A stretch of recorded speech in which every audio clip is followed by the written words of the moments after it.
We're good to go.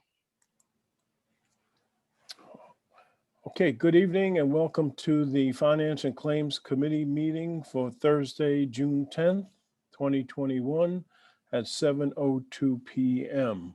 I'd like to start the meeting with the roll call.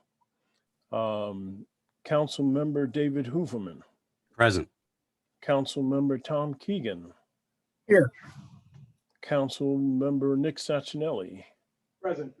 Councilmember Diana Revolus. Here. And Councilmember Greg Burnett is present, so we do have a quorum. Next item, before we move to public participation, I would like to bring forward a motion. And the motion would be to add item number 11 to the agenda. And the motion would read as follows. Motion to go into executive session to discuss the legal opinion of Assistant Corporate Counsel Darren L. Callahan dated June 10th, 2021 concerning Oak Hills Park vendors pursuant to Connecticut General Statute Section 1-2006 and 1-210B10. That would be the motion. So we would need to have someone would like to move that, and then we will. So call for the moved. vote. So the motion is moved by David Hooverman. Are you ready for the question? All those in favor, you can show by a sign of raising your hand. So the motion passes unanimously. So we will add that item as item number 11. Moving on in the agenda. Item 3 is public participation. We did not receive any written emails submitted for the meeting. Jeff, do we have anyone waiting to speak from the public? I don't see any hands raised. We do have a participant. If you'd like to speak, please click the raise hand button or *9 if you're on a phone. We don't have any phone-in listeners, but I don't see any hands right now, Greg. Okay, thank you. So we will close public participation and He move just on. raised his hand, whoever that okay. is. We have a hand raised? Yes, we have a hand raised. If you can. May I allow him to talk? Yes, please. Okay. Mute. Nate, can you hear us? Have I unmuted? Yes, you are. Okay, I am the current president of the Board of Directors for Hilltop Homes. It's on your agenda, the renewal of our tax abatement. I believe you have all the materials. If you have any questions, I'm here to answer them for you. And just for the record, could you state your name? Betsy Bain, B-A-I-N. I don't see, I'm not within the viewing of it, but, and I don't know how to do this. This is the first time I've joined in on a council meeting, so. No problem, Betsy. We have your name and thank you. When we'll get to that item number 9 further down in the agenda. Okay. Great. Moving on to item 4, which is is there anyone else who has a hand raised? No. Okay, so we will now close public participation. Moving on to item 4, which is approval of the minutes from the May 13th, 2021 regular meeting. Do we have a motion? So moved. I saw Tom Keegan's hand go up. Thank you. Do we have any changes and updates to the minutes? I know, Lisa, you had a couple, so if you could state them, please. Yes, on page 2 of the minutes, where it talks about the monthly tax collectors reports dated April 21, receive, report, and discuss. lien, it says variance certificates. That's not correct. It should be lien continuing certificates on that paragraph. The next paragraph, it says the tax bills will be sent out. She explained that the sale, it should say the tax sale. Just add the word tax. Then the fourth paragraph that begins with Mr. Huvelman, it refers twice in the second line and in the last line to tax lien sale. That should be tax sale, not tax lien sale. And then the very last paragraph on that page, again, it starts out with Mr. Huvelman. It should be in touch with the State Office of Policy and Management.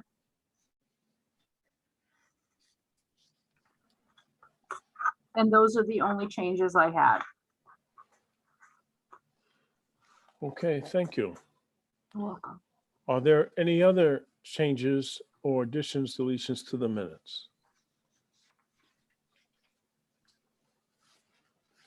Okay, seeing or hearing none, we can move forward with all those in favor of accepting the minutes from May 13th with the necessary corrections. Show by a raising of your hand.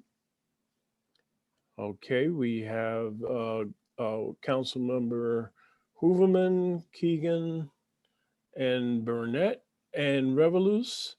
All those, any abstentions? We have Councilmember Nick Sachinelli as an abstention. Thank you. So the minutes with the necessary corrections pass. All right, that moves us on to items 5, 6, and 7, which is the claims report, the narrative, and the monthly tax collector report. And we have our tax collector, Lisa B. Lisa? Thank you. Good evening again. The claims report for this month is for informational purposes only because you don't have to vote on it. There's nothing in excess of $10,000.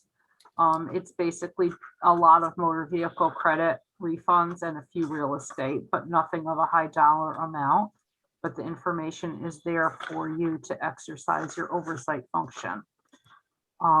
With regard to the monthly report for May 2021 and the narrative, we had collected as of the end of May 98.85% of our levy, or in excess of $347 million in taxes, and then another $16.5 million in sewer use. We are ahead of budget, so that is good. We still have the 1 month to go, the month of June, to close our fiscal year.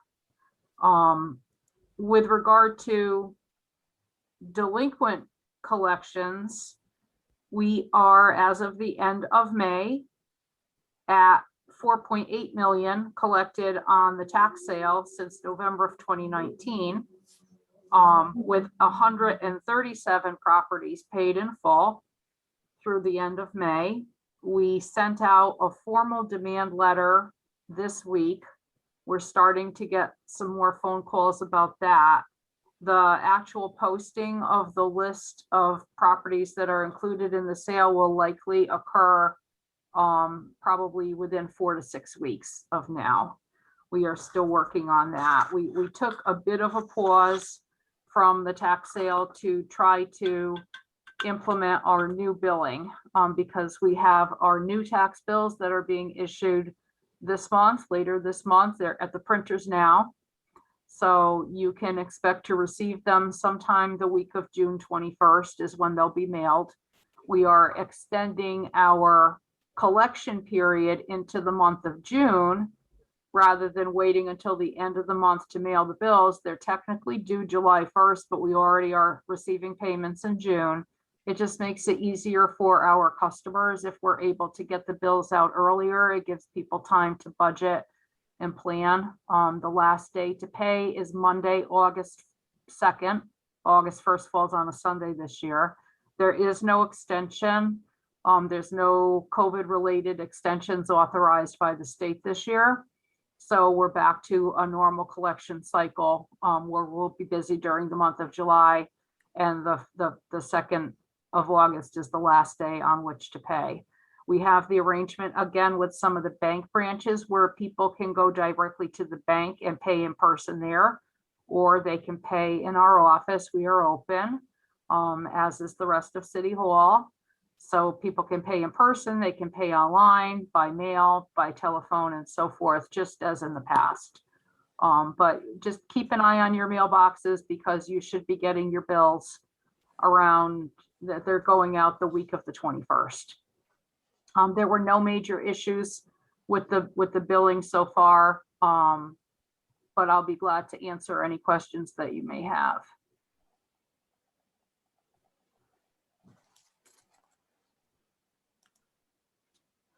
Do we have any questions?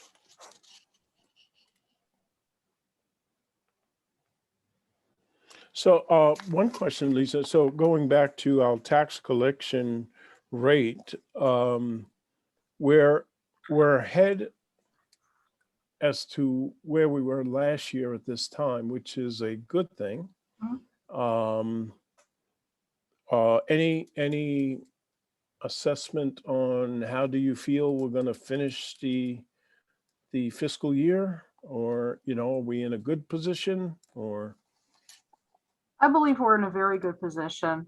We already achieved the budgeted rate, and I think it's in alignment with what the CFO and the budget director were anticipating. They budgeted very conservatively, because at the time that you set these rates and these projections, we really didn't know how we would be affected by COVID.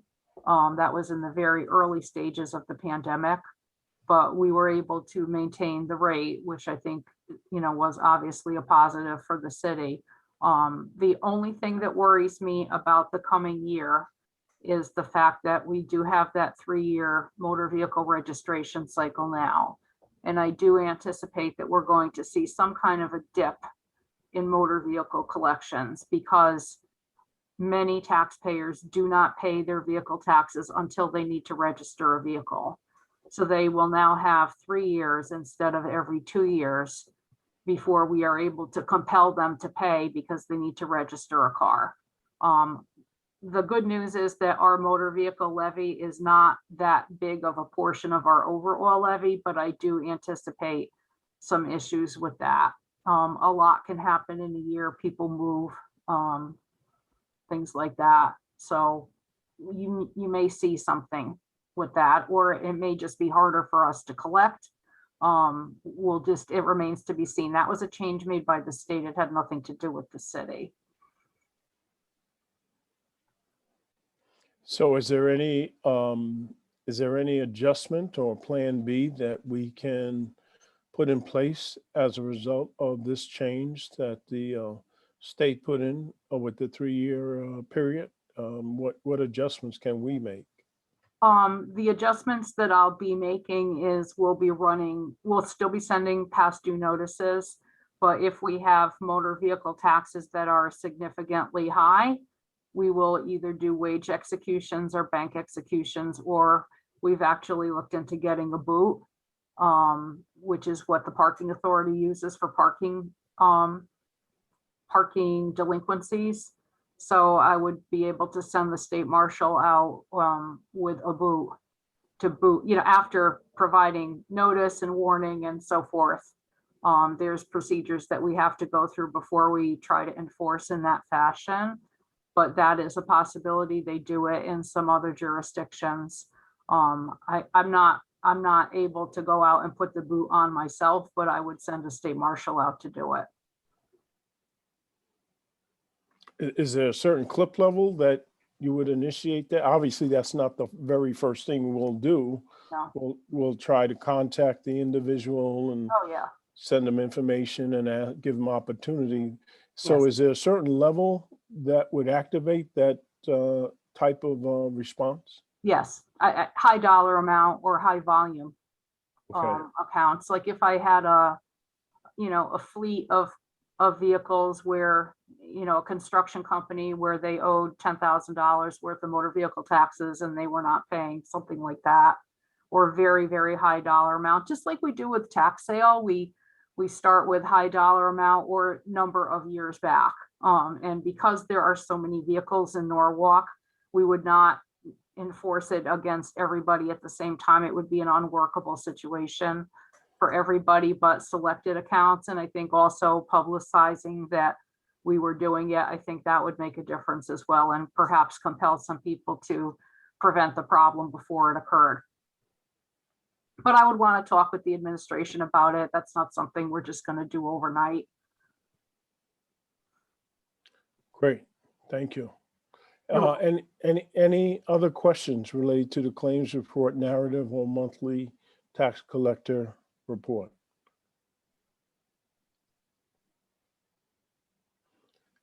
Mr. Chairman, yeah, not really Yes. a question, but just a comment. I'm I'm very happy that we're ahead of where we are, considering the year that we've gone through and the pandemic, and that's really good news. So, yeah, going forward. Yes, I'm sure the whole committee echoes that. And once again, we thank Lisa and for her leadership and her team for, as I said before, keeping the cash register open and having us in the position that we're in now. So thank you once again. You're welcome. It's our pleasure. Okay, so items 5, 6, and 7 are all for information only. So we'll move forward to item 8, which is receive the Oak Hills Authority monthly financial statement for April 2021. And we have the Vice President of Oak Hills Authority, Mike DePalma, on the call to give the update. Yeah, so continues to be very good golf season. As you can see, end of April, got about $320,000 in the bank. You compare that to last year, just under 5,000. So have not had to tap into our line of credit at all since we paid it down in late last year. Rounds are up. If you scroll, if you look at the very first portion of it, you'll see where we were in terms of net income and what we had budgeted. So golf revenue alone was over $214,000. Our April budget was around $110,000. So things are going very well on that end. So I guess I'll give a quick update on the restaurant. So the Halfway House is open. The restaurant has been slowed down due to supply issues, as everybody probably knows. Everything's ready to go, but even chairs and tables are coming in piecemeal. We can't even get the full shipment in. So, but electrical's done, plumbing will be done by the end of the week. The big major parts will be done. So we're just kind of waiting on that. But with the Halfway House being open, we don't have the numbers yet, but I did talk to Don down there. He says they're averaging around $700 a day, which is good based on the way that our agreement works now. We're going to be getting 10% gross. So that you amortize that out, we could be looking at $20,000 in sales at the Halfway House alone, which would be $2,000 to us. But those will be paid out quarterly, so we'll get those, mid-July, those actuals on that stuff. But here to answer any questions. Everybody has any questions?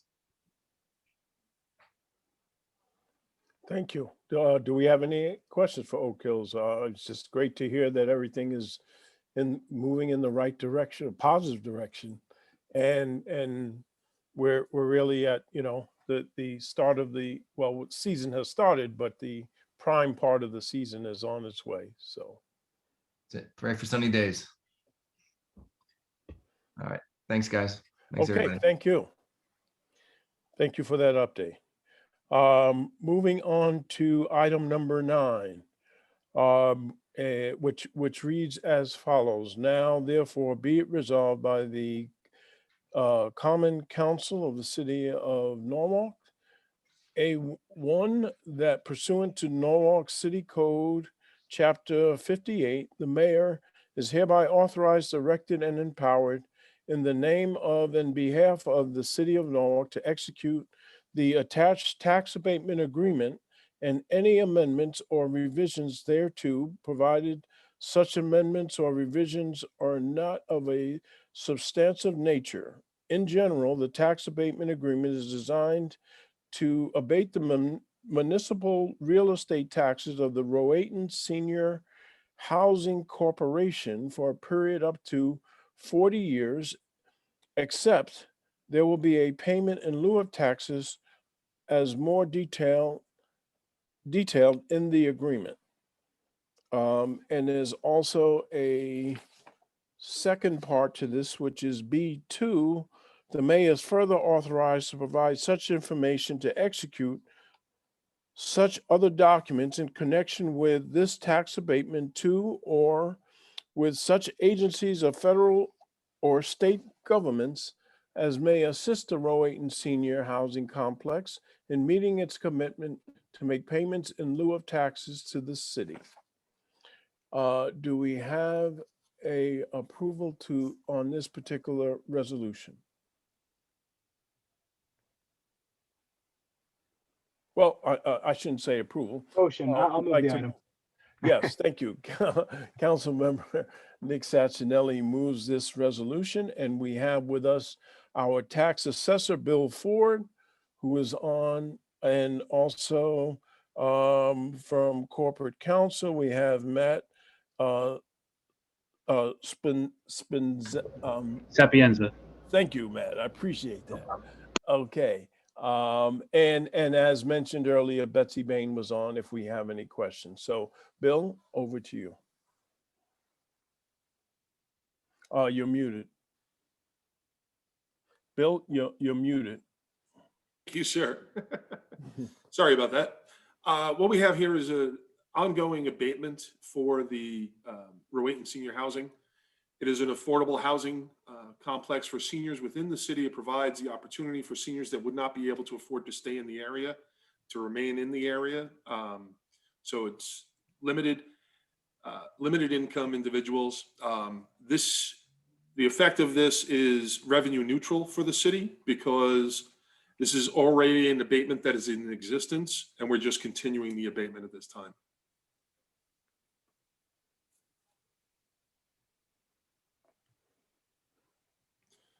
Okay. Do we have any questions?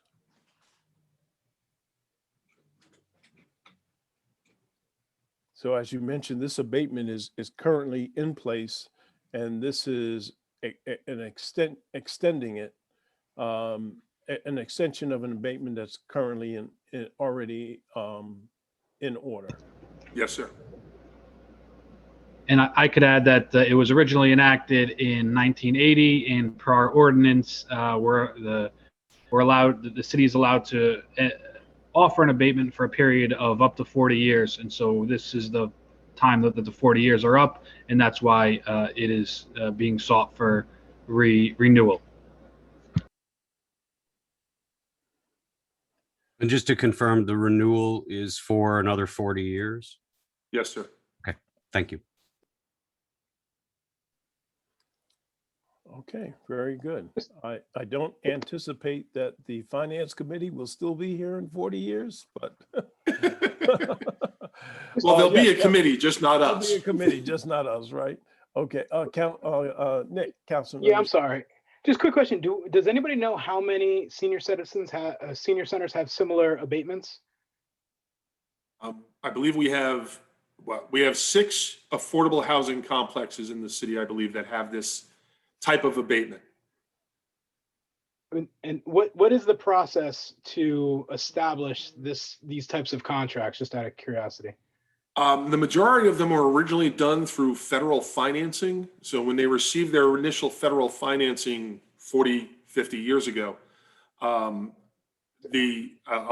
put it in gentle terms of normal terms of they wanted the city to have skin in the game, the federal government.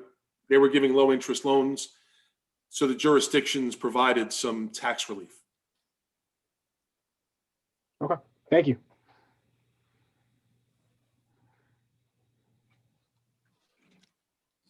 Okay, great.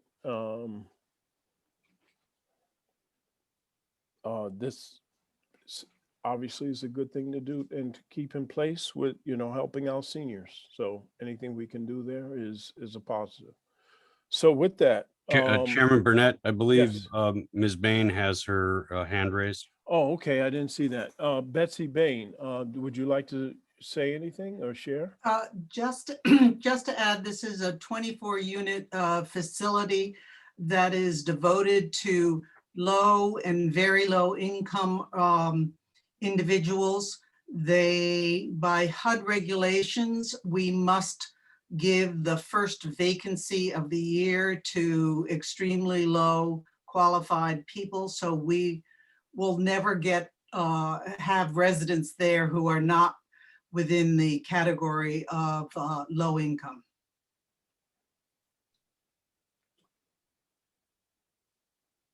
That's it. Great, thank you for that input. Okay, if there's no other questions or comments, I'll call for a roll call vote on this item. Councilmember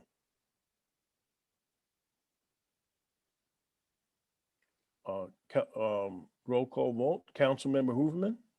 Aye. Thank you. Councilmember Keegan. Yes. Councilmember Sacchinelli. Yes. Councilmember Revelous. And Councilmember Burnett is a yes, so it's unanimous. So this item will move forward to the full common council for approval at the next council meeting, which will be on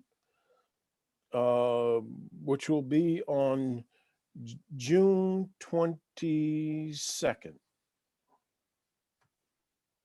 Okay, thank you.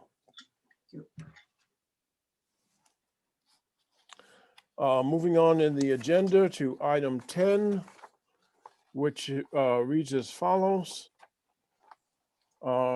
Resolution, approve a special capital appropriation in the amount not to exceed $180,000 for capital project account noted West Rock Soccer Complex to be used for additional drainage and improvements and tree planting. Item B, the resolution reads authorize the issuance of $180,000 in general obligation bonds of the city to meet the appropriation for project noted West Rock Soccer Complex. Would someone like to move those two resolutions? Councilmember Keegan, thank you. And we have on the call with us Anthony Carr, who is Chief of Operations and Public Works, to give us an update. Thank you, Mr. Chairman. We also have the city engineer, Vanessa Valadares, on the line as well. I know everyone probably read the memo, but I also like to just give a brief summary of the request. So we're before you tonight for the special appropriation capital, of course, for $180,000 for additional funding. The reason for the request for this capital project, which is a recreation and parks project overseen by Public Works Engineering, is for several reasons, and I can summarize the summary in the memo. The first is the downstream neighbor from the West Rocks athletic field. The downstream neighbor is the Sunrise Hill condominiums. Sunrise Hill condominiums had requested a revision to our drainage design. Actually, after it was constructed, we evaluated the drainage design and felt that there would be no adverse impacts or no effect to the city storm sewer if we had done what they asked. And what the request was instead of having the stormwater runoff discharge through the on-site storm sewer system, which treats runoff from the parking lot on West Rocks and the new athletic field, instead of having that runoff flow be properly managed and controlled and then basically let out of a pipe that would then flow down the embankment and continue down to the Sunrise property, which is what the site does now. Instead of having a pipe that would visibly discharge stormwater runoff overland due to flooding concerns, the request was by Sunrise to see if we can reroute the storm sewer and actually connect to an existing catch basin on Aiken Street, which was subsequently replaced as part of the project. So obviously before doing that, we evaluate our storm sewer system to make sure that our pipes can handle it. the additional flow.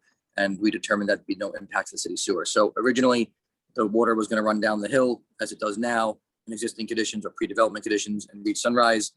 Because of the sensitivity to flooding and to be good stewards, the city entertained their request and ultimately rerouted the pipe so that runoff would not travel overland anymore towards Sunrise. It's actually rerouted the other way towards the north to a catch basin, so it stays within the pipe and you don't see the water basically, unless there was, of course, a backup in the pipe or an issue with the pipe. That was the first request. The second request was for additional landscaping, specifically tree plantings along the westerly property line, and that is the property line that separates basically the West Rocks Athletic Field complex and the Sunrise Hills condominium. Since the complex is on the high side, when I say complex, since the new athletic complex is on the high side at Sunrise, it's downstream. Obviously, there was concerns of car lights shining through windows, or just visibly seeing patrons up at the top of the hill. So we, again, to be good stewards and to accommodate the request, we did authorize the contractor to purchase additional landscaping to provide screening for the Sunrise Hill condominiums. The third and final reason, which was not a request from Sunrise Hill condominiums, was that we additionally encountered an existing storm sewer that was collecting water upstream from our site from the actual West Rocks school building and some of the existing parking lot that's outside of the work limits. There was storm sewer that was connected and actually found within the footprint of the new field. It was not mapped on our drawings. We did not have the record mapping, so we did not know that pipe existed. We knew several pipes existed because there was catch basins visible at the surface, but we had thought that the pipe actually followed a different route. And then when we excavated and got down to the down to the subgrade and to regrade the field, we encountered these storm pipes. So what we did there was, instead of having the storm pipe continue underneath the field because it could no longer, we actually rerouted the existing storm sewer pipe that belongs to the city around the field and actually bypasses the stormwater management area that we currently have under the parking lot to treat and manage the stormwater that comes from the new parking lot and the athletic field. And when I say stormwater management area, basically they're underground plastic chambers that have crushed stone around it, and it buys you void space or real estate under the ground to store the water, infiltrate it into the soil, and whatever the soil can infiltrate, it overflows. So that overflow is now connected to that Beacon Street catch basin versus being controlled and discharged down the embankment. So there was three components. There was the request from the Sunrise Hill condominiums to reroute our drainage. The second was the tree plantings, and the third was the unforeseen condition, unfortunately, of us encountering a city storm sewer pipe that cannot be connected to that stormwater management area that I was telling you about with the plastic chambers, because that system wasn't sized to accommodate that upstream and offsite runoff. And the way the regulations read is you have two options. If you're whatever discharges to a stormwater management area, whether it's dry wells or a pond, the practice needs to be sized to accommodate the entire tributary area, which is actually an extra 2 acres offsite, or you divert it and you bypass the runoff and you keep it basically from entering the treatment system. So we chose option 2, and that required reconfiguration of the storm sewer that was already constructed on site. We had to basically add some extra pipe and a few extra drainage structures, particularly manholes, to make sure that that offsite runoff from the building and the upper parking lot did not enter into our stormwater management system. And again, that's nobody's fault. We went on the best available mapping that we had, and we wanted to continue to route the drainage where it eventually reached anyway, which was down to Sunrise Hill condominiums. So we wanted to keep basically the storm sewer configured and to ultimately discharge as it did before the construction and now after the construction. So that's a general overview of why the $180,000 is requested before the board, the committee, excuse me. Great, thank you. Any questions? Or Vanessa, did you have anything you wanted to add? Thank you, Chairman. I think I'm all set. I think Mr. Carr did a fantastic job explaining. Thank you. Thank you. Great. Thank you. Any questions from the committee? Yes. Yes, Chairman, just a quick question. Where are you at then with the work right now? And has this set back this project at all? Yeah, the schedule, the final completion has been pushed out a little bit We expect the ribbon cutting or the final completion to occur later this month. But yes, this having to order additional drainage structures, the pipe was fairly easy to get. That's an in-stock item, but the actual drainage structures needed to be fabricated off-site at the concrete plant. So that took a little while. That added maybe another week or two for construction. And additionally, some of the embankment or the slope that is in between the West Rock site and the Sunrise Hill condominium complex needs to be regraded as part of this work. So it did add a little bit of extra time, but we're still on schedule to have the quote unquote ribbon cutting later this month. The field work is complete. The actual field and the fence and the line striping, the field work is complete. We're just waiting on the rest of the drainage at this point. And the parking lot's complete as well. Again, it's just the drainage. So this drainage work didn't cause you to have to rip up anything that had been done? No, just we had to excavate in soil, but not rip up any of the parking lot. Okay. So we did have to excavate and reconfigure a couple things, but we fortunately didn't have to saw cut and rip up any of the pavement that we put down for the new parking lot, and we didn't have to rip up the new synthetic turf field. It's basically around the perimeter of both of those items. And have the trees gone in? The trees have not gone in yet. Well, we put in a location, I'm sorry, and then we are relocating, but that was just the original ones that we have on the design. And we plan to add more, but unfortunately, we're gonna miss the planting season for June. So we're gonna go back in the fall to add more screening to the site. But the ones that are there, we're just relocating to give them more privacy now. Right. Thank you, guys. You're welcome. Great. Any other comments or questions? And this item, I might just mention, has already gone through the Board of Estimate and Taxation. So it's been approved there. So with that, I'll call for a roll call vote. Councilmember Hooverman, Aye. Councilmember Keegan, Yes. Councilmember Satinelli, Yes. Councilmember Revelous, Aye. and Councilmember Burnett is a yes. So this item is approved unanimously, and we will move it to the full council for final approval at the June 22nd Common Council meeting. Thank you, Mr. Chairman, and thank you, members of the committee. Great. Thank you. Have a good night. Have a nice night. Thank Have a you. good night.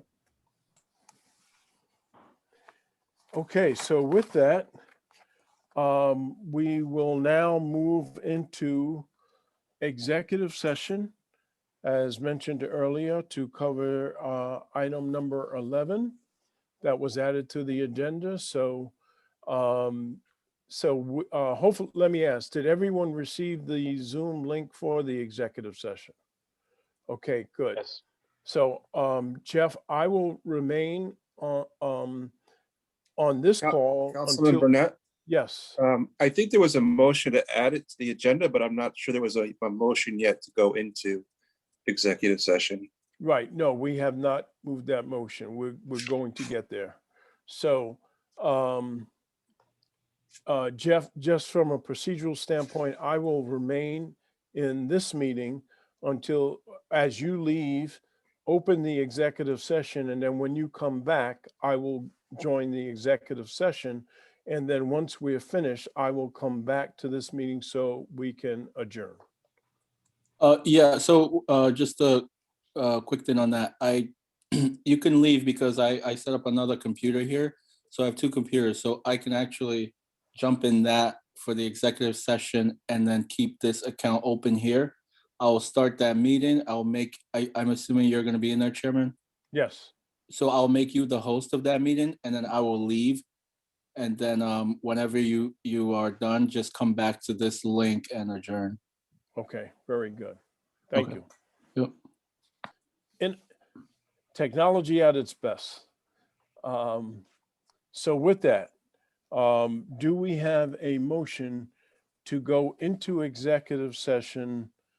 Councilmember Hooverman, moves that motion. Are you ready for the question? All those in favor show by the sign of aye, raising your hand. It's unanimous, so we will now move into executive session. Okay, so disconnect from this and join the executive session. Thank you.